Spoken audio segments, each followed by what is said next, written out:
So first I was raised to believe that there was this all-knowing, all-loving God who had a human son who wants you to do your best, but if you make them upset, they'll burn you in hell forever and torture you forever. But that this person who will torture you forever if you don't do what they say, is an all-loving, all-knowing God. So that's vaguely what I recall from my early childhood years as a Christian. I had a few different flavors of Christianity. Protestant, evangelical, and then Quaker is the last form I was in before being deconverted. I actually did enjoy, from what I remember of it, being Quaker, but it was like I was a young child. I don't really remember much. I remember that there was like tea parties afterwards with like eating food with old people. And that most of the people were really old. But that compared to the other flavors, it was one of the flavors of Christianity I did enjoy as a child, personally. And then when I was deconverted to atheist around somewhere in between 7 to 9. I feel like it started at 7 and maybe I was more fully deconverted around 9. But somewhere between 7 to 9 is when I was deconverted.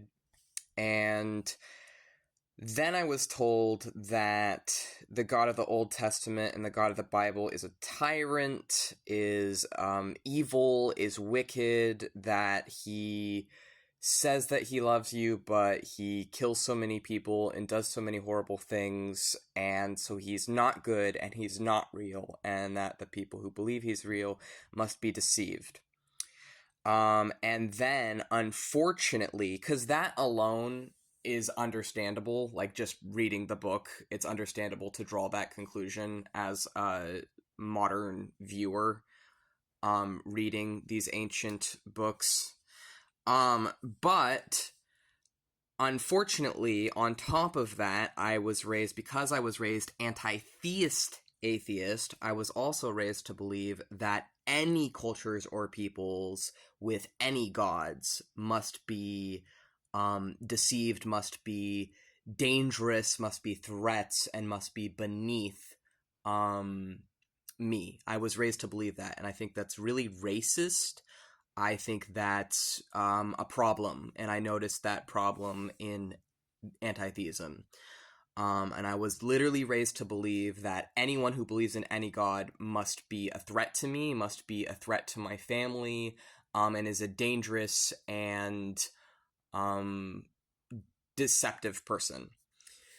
And then I was left with this awful, terrible paradox because of the way I was raised. And this horrific paradox I was raised with was, okay, first I'm told that this god is good. Next I'm told that this god is evil and doesn't exist. The reasons I'm given for why they are evil is that they hurt other people but claim to love them. They do horrible things, but they say that it's love. Here's the thing.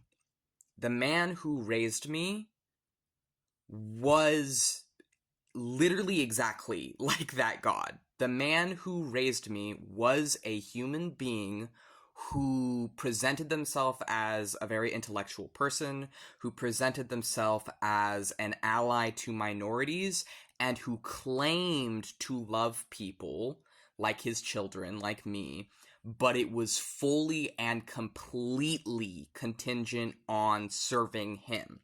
And if you didn't serve him, he would punish you and traumatize you and hurt you and blame you for it and make you think that you deserved it for hurting him.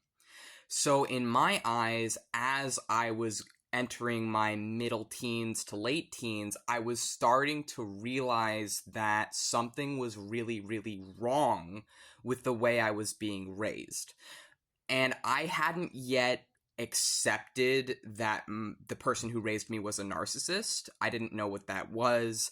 I also didn't know that a lot of the things I was dealing with were directly connected to him and his mistreatment of me, but I was putting things together. I was reading books at 16, like A People's History of the United States, which I highly recommend because it'll give you some of the real history of this country that they don't teach you in school.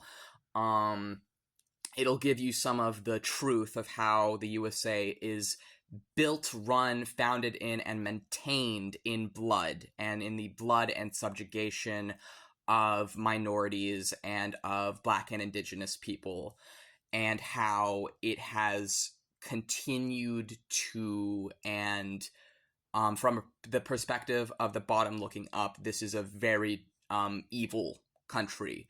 And that book, A People's History of the United States by Howard Zinn, was one of the first things I read that really started to wake me up, but I was still kind of in denial because I was still a teenager and I wasn't ready to face the truth, really. And so I'd been left with this paradox of first being told God is real and he's all loving and he has a human son, and as long as you do what he says, then everything will be good.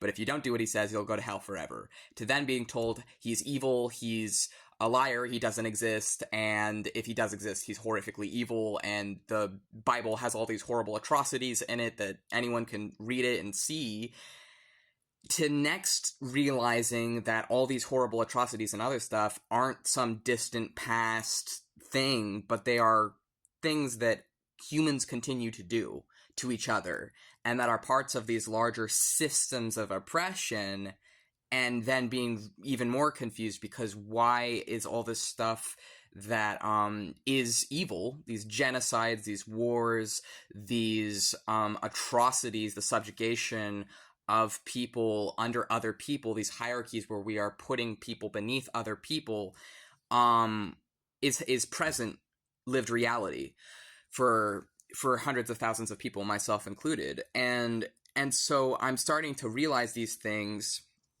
And as I'm starting to realize these things, I'm realizing that the man who raised me, around 20s, I'm being groomed. I'm being groomed from either like 12 to 20, something like, I think, but that's ties into the trauma I was experiencing because my dad met this guy on a porn site, and then this family friend who was getting really close to me, when I'm sent to live with him for college, he breaks up my college relationship to date me, and his other partner, because he was polyamorous, he was the guy who exposed me to polyamory, tells me that she's fine with it because she dated one of her own students right after they graduated. And at the time, I was young and naive, and I didn't understand I was being used. I didn't understand what was going on, and what by the time I did and was enough out of it, I tried to tell my dad what happened. I tried to tell him that his friend groomed me. And he said, oh, well, that's not possible because you were legal when he started dating you, and you can't be groomed if you were legal, essentially, which, no, that's actually not true. Because grooming is priming and conditioning someone to serve a specific role and function for another person. There's different kinds of grooming, but yeah, I definitely was groomed. And that's sort of when I realized stuff like that kept happening to me. And I'm like, an actually loving parent would never respond that way to their child coming to them with stuff like that. And that was far from the only time something like that happened, where he just completely invalidated me or dismissed me or hurt me. And a couple months before he disowned me, he told me that his love was fully conditional on me serving him. He told me, while he was like berating me to the point of tears and wanting to hurt myself, that his love could never be unconditional. And he used a Bible story of King Saul and David to try and like teach me about why love shouldn't be unconditional. And so I realized that my dad was exactly the same as the God that he taught me for years to fear, and that, by extension, I must be Satan. That because I was raised a scapegoat, because I was raised to swallow and hold all my father's trauma, I am his Satan. And so, he disowned me, and I broke free, and I've been a theistic Satanist since.